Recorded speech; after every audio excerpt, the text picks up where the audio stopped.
Welcome to soccer TV. வீடியோக்குள்ளே போகிறதுக்கு முன்னாடி லைக் பண்ணுங்கள், ஷேர் பண்ணுங்கள், கமெண்ட் பண்ணுங்கள்.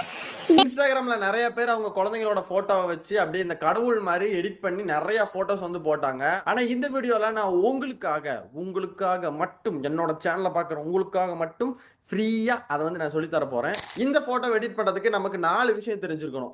நம்பர் 1, உங்களோட குழந்தையோட போட்டோ இந்த மாதிரி ஸ்ட்ரெயிட் ஃபேஸா இருக்கணும். அப்பதான் எடிட் பண்றதுக்கு ரொம்ப சிம்பிளாவே இருக்கும்.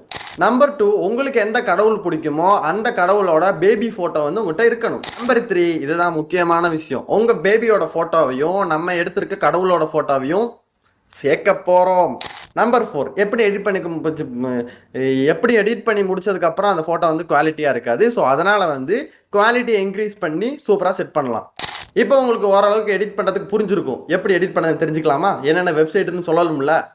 ஃபர்ஸ்ட் மெத்தட் உங்களுக்கு தெரிஞ்சதான். ரெண்டாவது வந்து காடோட போட்டோ வந்து எப்படி டவுன்லோட் பண்ணுறது